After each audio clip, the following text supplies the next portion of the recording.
कार्तिक के महीने में एक बेलपत्र 3 शमी पत्र।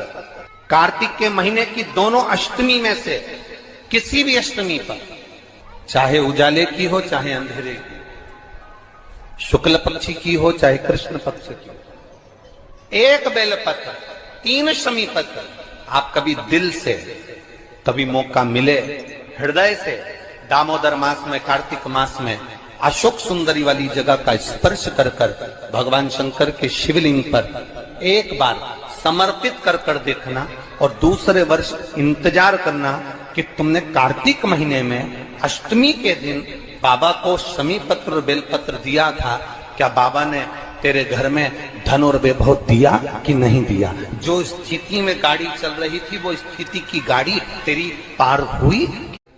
कार्तिक के महीने में, इस कार्तिक महीने में दामोदर मास में अष्टमी तिथि के दिन, चाहे वो शुक्ल पक्ष की हो चाहे वो कृष्ण पक्ष की हो, सोमवार के दिन अगर अष्टमी पड़ जाए तो ऐसी कोई बीमारी नहीं जिसका इलाज ना हो पाए। हरा मूंग की कटोरी भर लो, उस पर गुड़ की एक थोड़ी गुड़ की बट्टी उस पर रखो, 5 बेलपत्र रख लो, और जिस व्यक्ति को बहुत भारी बीमारी है, कैंसर जैसा रोग भी है, किडनी लीवर जो भी उसके खराब हो रहे हैं, कोई तकलीफ है, बस वो कटोरी में मूंग लेकर उसमें गुड़ की खोड़ी रखकर 5 बेलपत्र रखकर 21 बार शरीर पर से उतार कर महाराज सीधे हाथ में रखकर अष्टमी तिथि के दिन, बुधवार के दिन जो भी आ रही है, बहुत समय के बाद पड़ रही है, गणेश जी के मंदिर में पहुंचा दीजिए। गणेश जी के मंदिर में पहुंचाएं। गणेश जी के राइट हैंड की ओर आपका उल्टा हाथ होगा, गणेश जी का सीधा हाथ होगा, अर्थात जमीन पे ही रख देना, पर रखना भूमि पर। महाराज कैसी भी बीमारी होगी, अगर चलने में भी तकलीफ हो रही होगी तो अष्टमी को कर कर देखना, 11 से या 12 तक आपको अंतर। शादी नहीं हो रही है, बहुत समय से लगन देख रहे हो, शादी नहीं हो रही, बहुत समय से परेशान हो गए कि विवाह ही नहीं हो रहा, हम तो टेंशन में पड़ गए, लड़की 28 साल 30 साल का लड़का हो गया, विवाह नहीं हो रहा, कुछ मत करो। अष्टमी तिथि आए तो अशोक सुंदरी वाली जो जगह है वहां पर हल्दी की 7 बिंदियां लगा दो, लड़का लड़की का हाथ उस बिंदी पर रखवा दो, उसका नाम गोत्र बोलो, उसी हल्दी में उसके हाथ पीले करवा दो और पीपल के पेड़ पर उस हाथ के 5 छापे पड़वा दो, 3 महीने में विवाह पक्का हो जाता है महाराज। एक बेलपत्र 3 शमी पत्र, बहुत ध्यान दीजिएगा। कार्तिक के महीने में एक बेलपत्र 3 शमी पत्र। कार्तिक के महीने की दोनों अष्टमी में से किसी भी अष्टमी पर, चाहे उजाले की हो चाहे अंधेरे की, शुक्ल पक्षी की हो चाहे कृष्ण पक्ष की, एक बेलपत्र 3 शमी पत्र आप कभी दिल से, कभी मौका मिले हृदय से, दामोदर मास में, कार्तिक मास में अशोक सुंदरी वाली जगह का स्पर्श कर कर भगवान शंकर के शिवलिंग पर एक बार समर्पित कर कर देखना और दूसरे वर्ष इंतजार करना कि तुमने कार्तिक महीने में अष्टमी के दिन बाबा को शमी पत्र बेलपत्र दिया था, क्या बाबा ने तेरे घर में धन और वैभव दिया कि नहीं दिया? जो स्थिति में गाड़ी चल रही थी वो स्थिति की गाड़ी तेरी पार हुई कि ना? कार्तिक महीने में दामोदर मास में आप एक बेलपत्र 3 शमी पत्र अष्टमी के दिन, चाहे शुक्ल पक्ष की हो चाहे कृष्ण पक्ष की हो, दोनों अष्टमी में से किसी भी अष्टमी को जब आप समर्पित करें तो चंपेश्वर महादेव का नाम लेकर, कौन से महादेव? जम के बोलो जरा, सबकी आवाज आना चाहिए। चंपेश्वर महादेव, केवल चंपेश्वर महादेव का नाम लेकर आप अशोक सुंदरी का स्पर्श कराकर शंकर भगवान के शिवलिंग पर समर्पित करें। अशोक सुंदरी तो मालूम है ना सबको? जैसे ये शिवलिंग, ये जलाधारी, ये बीच में से जो 2 लाइन गई गणेश कार्तिकेय, और बीच में एक लाइन जाती है मोटी सी शिवलिंग के सम्मुख में, उसको अशोक सुंदरी का स्थान कहा। शंकर भगवान के ऊपर जो जल की जलाधारी लगती है, जिसमें से बूंद बूंद पानी गिरता है, वो भगवान शंकर की 5 बेटियां हैं जो ऊपर कलश के रूप में रखी रहती हैं, जिसमें से बूंद बूंद जल नीचे गिरता है। जया, विषहरा, शामली बारी, दौतली, देव, शिव जी की 5 बेटी, शंकर भगवान की 6ठी बेटी अशोक सुंदरी बीच में। जब आप बेलपत्र 1, शमी पत्र 3, चंपेश्वर महादेव का नाम लेकर अशोक सुंदरी का स्पर्श कराकर भगवान शंकर को जब आप समर्पित करेंगे इस कार्तिक महीने में दामोदर मास में अष्टमी तिथि के दिन, चाहे वो शुक्ल पक्ष की हो चाहे वो कृष्ण पक्ष की हो, अष्टमी तिथि को अगर समर्पित करते हैं तो आप वर्ष भर में इंतजार कर कर जरूर बताना कि तुम साल भर पहले जितना कमाते थे, वर्ष भर पहले तुम जो व्यापार व्यवसाय कर रहे थे, साल भर से जो नौकरी के लिए प्रयास कर रहे थे, उसमें सफलता आपको अगले वर्ष की दामोदर मास आने से पहले मिली कि नहीं मिली, वो स्मरण आपके भीतर होना चाहिए। यदि किसी भी अष्टमी तिथि को 12 महीने में शुक्ल पक्ष कृष्ण पक्ष की अष्टमी तिथि पड़ती है, यदि किसी भी अष्टमी तिथि को अगर किसी ने नियम बनाया 5 अष्टमी का, 8 अष्टमी का, 7 अष्टमी का,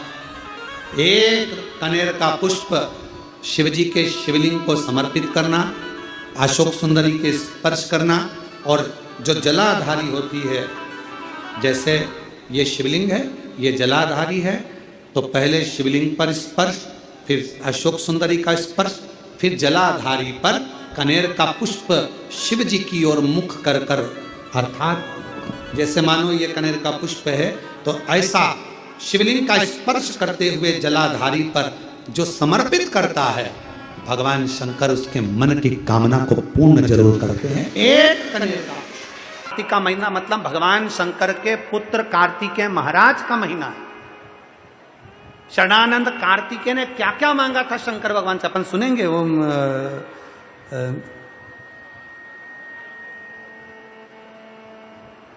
भगवान शंकर से क्या प्रार्थना करी है, शिव जी से क्या मांगा, इस कार्तिक महत्व का वर्णन क्या है,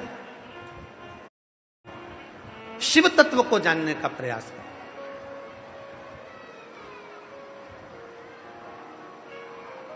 सुना है हमने ओ भोले तेरी काशी में मुक्ति। कार्तिक के पावन महत्तम को शिव महापुराण के माध्यम से कार्तिक के महीने में संपूर्ण जनमानस को श्रवण करा रहे हैं और मुक्ति की पावन कथा का रसास्वादन कर कर अपने जीवन को सार्थक कर रहे हैं। कार्तिक के महीने में सबसे बड़ा अगर व्रत का कोई नियम है तो केवल एक नियम सबसे बड़ा है, सुबह ब्रह्म मुहूर्त स्नान करना और दूसरा दीप लगाना, दिया प्रज्वलित करना, दीप। और कार्तिक महत्तम का जो विशेष वर्णन है, कार्तिक का महीना चल रहा है, अगर ज्यादा दुख है, तकलीफ है, तो दुख दहन स्त्रोत का पाठ। कौन सा पाठ? दुख दहन स्त्रोत का पाठ।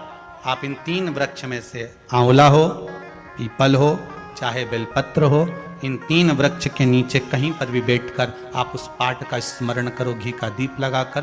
बाबा चाहेगा मेरा विश्वनाथ तो आपके दुख को नष्ट करेगा और सुख का आनंद प्रदान करेगा। विष्णु पुराण किस किसने सुनी है? हाथ उठा। विष्णु पुराण का 5वां अंश कार्तिक खंड वर्णन करता है, या स्कंद पुराण का कार्तिक खंड को उठा लीजिए, वो वर्णन करता है 24 तरह के दिए होते हैं। कितने तरह के?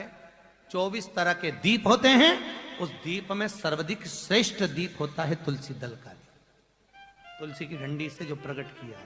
व्यर्थ का खर्चा और व्यर्थ की चर्चा, ये दोनों ही बदनामी भी देते हैं और बर्बाद भी कर देते हैं। आप किसी की व्यर्थ चर्चा करते रहो तो लोग आपको बदनामी का ठीकरा दे देंगे, इसके पास तो कोई काम नहीं है, निंदा में ही लगा रहता है, निंदा में ही लगी रहती है। तो अपनी ये मानव की जिंदगी, मनुष्य का शरीर, ये मानव की देह बड़ी मुश्किल से तो मिली है। ना जाने कितने पापड़ वेले होंगे तब जाकर तो अपने को ये मानव का शरीर मिला है। 83,99,999 जीवन को निकालने के बाद, योनियां काटने के बाद ये मानव की देह में, और 84 लाखवें नंबर की अगर ये देह हमको और आपको प्राप्त हुई है और इसको भी हमने व्यर्थ चर्चा में निकाल दिया, तो फिर ये मानव शरीर भगवान क्यों देगा? एक बहू को सास ने पानी भरने के लिए भेजा कि ये तू मटका लेकर जा, पानी भर कर लेकर आ। और वो मटका लेकर गई और मटके को फोड़ दिया। बाल्टी में रस्सी बांधकर नीचे कुएं में उतारना था, उसने मटके में रस्सी बांधकर कुएं में उतार दिया। अब मटका भर कर आ रहा था और झूलते झूलते कुएं के अंदर टकराया, फूट गया। अब जो ऊपर आया वो मटका नहीं था, केवल पानी का मुंह था वो मटके का। अब उसने सोचा कि मटका तो मेरा फूट गया, सास पूछेगी कि कहाँ गया, तो उसने वो मटके का जो मुंह था उसको सिर पे रख लिया, क्योंकि मटका लेकर आई थी तो मटके का मुंह सिर पे रख के लेकर और पहुंच गई घर। सास ने पूछा क्यों री बेटा, जल भरने गई थी तो वो मटका कहाँ गया? तो सास से कहा कि वो तो मैं जल भर रही थी तो फूट गया। तो कहा कैसे फूट गया? तो कहा तू तो पानी भरने गई थी। तो कहा मटके का मुंह बांधा, कुएं में उतारा, टकराया, फूट गया। सास ने कहा तूने बाल्टी को नहीं बांध कर नीचे डाला था? तो कहा मैंने सोचा डायरेक्ट एक ही को भर लेती हूँ, बार बार भरूंगी जाएगा, इससे अच्छा एक ही में भरा जाए। फूट गया। सास ने कहा चल अगली बार तू अच्छे से संभल के लेकर आना। दूसरी बार फिर भेजा उसको। अब की बार लेकर चली थी तो लेते लेते जब पानी भर कर लेकर आ रही थी तो उसके सिर में चल गई खुजाल। अब सिर पे जो मटका रखा था तो उसने कहा ये मटके को पड़ोसन को दे दूं। पड़ोसन बड़ी वृद्ध थी, संभला नहीं, मटका नीचे गिर गया। टुकड़े टुकड़े लेकर वापिस आ गई। अब जब टुकड़े टुकड़े लेकर वापिस आई और टुकड़े टुकड़े लेकर जब वापिस पहुंची, फिर सास ने पूछा क्यों मटका कहाँ गया? वो तो ये टुकड़े टुकड़े हो गए, फूट गए। अब आपसे हम पूछें, छत्तीसगढ़ की जीजियों और जितने भी मेरे जीजा हुन बैठे हैं, जगह जगह से आए हुए जीजिए जीजा बैठे, आपसे हम पूछें कि ईमानदारी से बोलो, एक बार मटका तोड़ दिया, 2 बार तोड़ दिया, 3 बार तोड़ दिया, 4 बार तोड़ दिया, फिर 5वीं बार सास तुम्हें पानी भरने भेजेगी क्या? जम के तो बोलो जरा, नहीं भेजेगी। क्यों? सास को मालूम है मैं मटका देकर भेजूंगी और ये तोड़ देगी, हर बार नुकसान करेगी। इससे अच्छा है कि मैं पानी खुद भर लाऊंगी या दूसरे से भरवा लूंगी और इसको नहीं भेजूंगी। बस परमात्मा भी यही सोचता है, एक बार देह दी, मानव का शरीर दिया, इसने भजन नहीं किया। दूसरी बार मानव का शरीर दिया, इसने भजन नहीं किया। तीसरी बार फिर मानव का शरीर दिया, इसने भजन नहीं किया। तो चौथी बार परमात्मा तुम्हें मानव बना के भेजेगा। जब जब मनुष्य का शरीर पाया, दिन भर इधर की चर्चा, उधर की चर्चा, इधर की बात, उधर की बात, तो अगली बार भगवान ने सोच लिया कि इसको मानव बनाकर नहीं भेजना, मेंढक बनाकर भेज दे। जब व्यर्थ की ही चर्चा करता है, व्यर्थ की ही चर्चा में लगा रहता है, तो फिर इसको मानव का देह क्यों मिला? के लिए, शिव उपासना करने के लिए, शिव नाम लेने के लिए, ये कार्तिक के महीने में बैठकर भगवत भजन करने के लिए अपन यहाँ आए, भगवान शंकर की चर्चा करने के लिए अपन आए, शिव नाम लेने के लिए अपन आए। ये प्रभु कृपा से, ये भगवान की कृपा से, और बड़ी मुश्किल से तो मिली, और बड़ी मुश्किल से भगवत भजन मिला, बड़ी मुश्किल से भगवत नाम मिला, बड़ी मुश्किल से मानव का देह मिला, और बड़ी मुश्किल से ये मनुष्य शरीर प्राप्त हुआ, और उसको ऐसे ही गवा दे तो क्या मतलब का? बुकतनम तुझको हीरा दिया मैंने मानव जन्म, तुझको हीरा दिया तू व्यर्थ गवाए तुम्हें क्या करूं, तू व्यर्थ गवाए तुम्हें क्या। के मंदिर जाना, शिवजी को 1 लोटा जल चढ़ाना, उस मंदिर से वापिस आना, मंदिर पर गए, आपके चरण में, आपके शरीर में, आपके कपड़ों में मंदिर की रज, शिवालय की रज, शिवालय का कंकर, शिवालय की धूल आपके शरीर में जब लगती है, और वो धूल लगे हुए आप जब घर में आते हो, शरीर में कहीं ना कहीं चढ़ाए हुआ जल का छींटा लेकर आप घर में आते हो, या कहीं मंदिर के अंदर थोड़ा बहुत कीचड़ हो रहा है, गीला हो रहा है, उस कीचड़ लगे हुए पांव से, उस गीले पांव से आप अपने घर में आते हो, तो भी हमारे घर में आने से हमारे पवित्र घर का आनंद अपने आप बढ़ जाता है, उसका सुख प्राप्त हो जाता है। हम कहीं बेटी के घर का अन्न अगर पा लिए हैं तो यहाँ शास्त्र कह रहा है, भगवान शिव कह रहे हैं कि अगर माता पिता जीवित हैं और माता पिता अपने बेटी के घर अगर नहीं जा सकते तो वो अपने बेटे को कहते हैं कि तू जा, और तू जाकर अपनी बेटी के यहाँ अपनी बहन के घर जाकर रक्षाबंधन पर राखी बंधवा। वर्णन करा, जिसके मस्तक पर तिलक लगाया जाता है वो शुभ कार्य का प्रतीक होता है, और अक्षत इसलिए लगाया जाता है कि इस अक्षत के माध्यम से आपकी जिंदगी में ये शुभ कार्य निरंतर चलता रहे, इसलिए अक्षत उसके माथे पर लगाया जाता है शुभ कार्य के लिए, निरंतर चलने के लिए। इसको कहते हैं अक्षता। अक्षता का मतलब क्या है? निरंतर चलता रहे, निरंतर बढ़ते रहो। दूल्हा दुल्हन की जब जयमाला होती है, आपके यहाँ होता कि नहीं होता पता नहीं, पर महाराष्ट्र में तो एक नियम है कि दूल्हा दुल्हन की जब जयमाला होती है तो सबको पीले चावल दिए जाते हैं। इधर देते हैं क्या है? तो पीले चावल देते हैं, और पीले चावल देकर फिर उसको स्वस्ति वाचन के अनुसार उस पर छोड़ा जाता है, शुभ मंगला। अरे बोलो तो सावधान। कई बार शिव जी के ऊपर, भगवान के ऊपर, आपके घर के मंदिर में कई बार कई लोग जो पुष्प चढ़ाते हैं वो पुष्प चढ़ाने का तरीका भी लोगों को नहीं मालूम। जो फूल चढ़ाते हैं वो कई बार देवता के ऊपर रख देते हैं इस तरह से। भैया शास्त्र कहता है जिसके ठाकुर जी पर, जिसके मंदिर में, जिसके देवी देवता पर अगर पुष्प को उल्टा रख दिया जाए तो जितने शुभ कार्य हमारे घर में होने वाले रहते हैं वो सारे टलते चले जाते हैं। आज की जगह कल, कल की जगह परसों, परसों की जगह नरसों, नरसों की जगह खरसों। तुम करके देखना, अपने आप शुभ कार्य टलेंगे।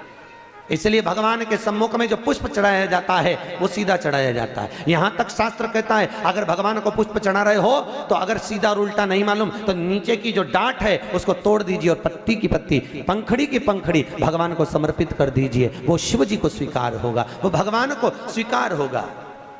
ये उसी में कहा है, उसी में का शुक्र है।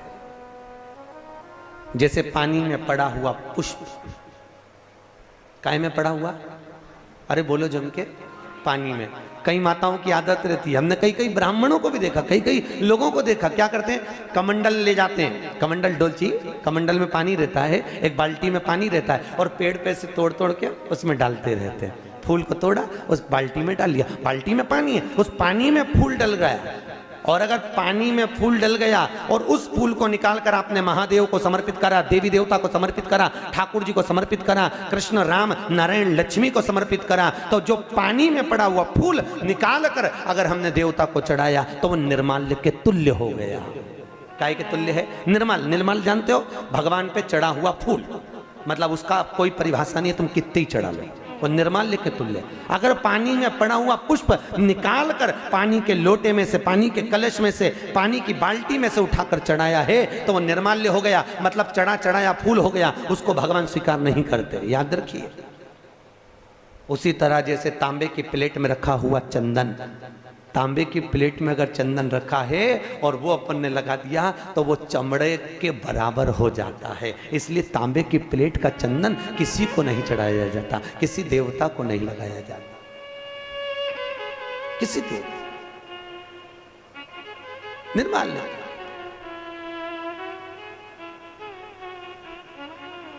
भगवान शिव कहते हैं तुम्हारे पास में कुछ नहीं है, पूर्णता का समर्पण, पूर्णता। पर आज के जमाने में लोग पूर्णता देते कहां हैं?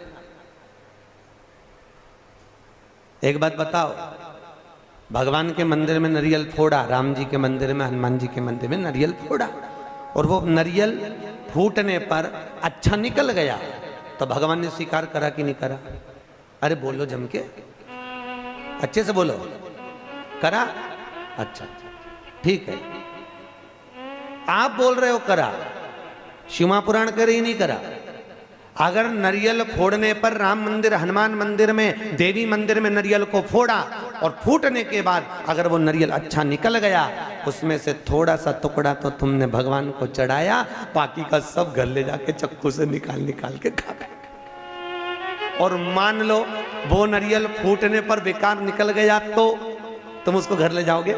नहीं। क्या करोगे? जब हनुमान जी की परिक्रमा कर रहे होगे तो नारियल को वहीं पटक दो। तो भगवान शिव की कथा कर रही है कि भगवान शंकर को पूर्णता का भाव चाहिए। बेलपत्र दो, पूर्ण दीजिए, पुष्प दो, पूर्ण दीजिए, जो कुछ अक्षत भी दे रहे हो तो पूर्णता में दीजिए। भगवान को अधूरा समर्पण नहीं चाहिए। शंकर जी की तो केवल एक अपूर्णता है, वो परिक्रमा है। देखिए शिव जी की परिक्रमा कितनी होती है? आधी, पूरी नहीं होती। वो भी क्यों होती है आधी? ये शंकर जी ने गड़बड़ी कर दी थी ना। बड़ा जो बेटा था वो माँ को प्रिय था और छोटा बेटा, अरे बोलो तो, बाप को प्रिय था। अब शंकर भगवान बड़े आनंद में, अभी उन्होंने क्या करा, शंकर जी को गणेश जी से बड़ा लगाव हो गया था, बड़ा लगाव एक बार बहुत। और भगवान भोलेनाथ जी ने कहा जाओ, जो पृथ्वी की पहले परिक्रमा कर कर आएगा उसका प्रथम गिनती में गिना जाएगा। कार्तिकेय तो गए मोर पर, गणेश जी बैठे चूहे पर और माता पिता की परिक्रमा लगा ली। अब माता पिता की परिक्रमा लगाई तो शंकर भगवान को हंसी आ गई और शंकर जी ने रोक कर कहा बेटा क्या कर रहे हो? भोलेनाथ जी से कहा पिताजी मैंने आपकी परिक्रमा लगा ली, तमेव माता च पिता तमेव बंधुश्च सखा तमेव, मैंने आपकी परिक्रमा लगा ली, मतलब मेरी पृथ्वी की परिक्रमा हो गई। तो भगवान भोलेनाथ ने कहा गणेश मैं तुझे प्रथम गिनती में गिनता हूं तो पहले पूजा जाएगा। जैसे ही भगवान शंकर ने बोला माता पार्वती सिंहासन पर से खड़ी हो गई। पार्वती सिंहासन पे से जैसी खड़ी हुई, थोड़ी देर में कार्तिकेय बाबा आ गए और कार्तिकेय ने आकर कहा वाह माँ, वाह माँ, गजब करा तुमने, छोटे भाई को प्रथम गिनती में गिनवा दिया और मैं बड़ा बैठा ही रहा। मैं तो परिक्रमा करने गया था माँ, परिक्रमा गणेश ने करी वो तुम्हारी करी, पर पिता के वचन को अगर निभाया तो मैंने निभाया है कि जो पृथ्वी की पहले परिक्रमा कर कर आएगा वो प्रथम गिनती में गिना जाएगा। मैंने पृथ्वी की परिक्रमा करी है, माना आप माता हो, माना आप पिता हो, पर गिनती तो वही कराई गई। मां आज मेरा अपमान हुआ है। कार्तिकेय जी ने कहा, जगदम्बा खड़ी होकर बोली भोलेनाथ मैं आपसे वचन लेती हूं, आप भोले हो, आप दयालु हो, आप करुणा सागर हो, जो आपकी परिक्रमा लगाएगा आप उसको हर कुछ दे दोगे, इसलिए आज आपसे वचन लेती हूं कि आपकी परिक्रमा जिंदगी में कभी पूरी ना लगे, जो लगाए उसे हत्या का दोष लग जाए। शिव जी ने कहा तथास्तु, तथास्तु। उस दिन का नियम है शिव जी की परिक्रमा आधी चालू होकर आधी में पूर्ण हो जाती है, पर बाबा भोलेनाथ जी की परिक्रमा पूर्ण नहीं होती, क्योंकि बहुत सरल देव है साहब बाबा भोलेनाथ, बहुत सरल, बहुत सरल। कितना सरल देव। आपके यहाँ कोई ऐसा देवता बताओ, राम जी के ऊपर दिन में 2 बजे जाके पानी चढ़ा के बताओ, भगवान विष्णु पे देवी जी के मंदिर में जाके चढ़ा के बताओ। केवल एक भोलेनाथ जी आराम से बैठा है, जब तू घर में फ्री हो जाए तब लोटा लेके आ जाना।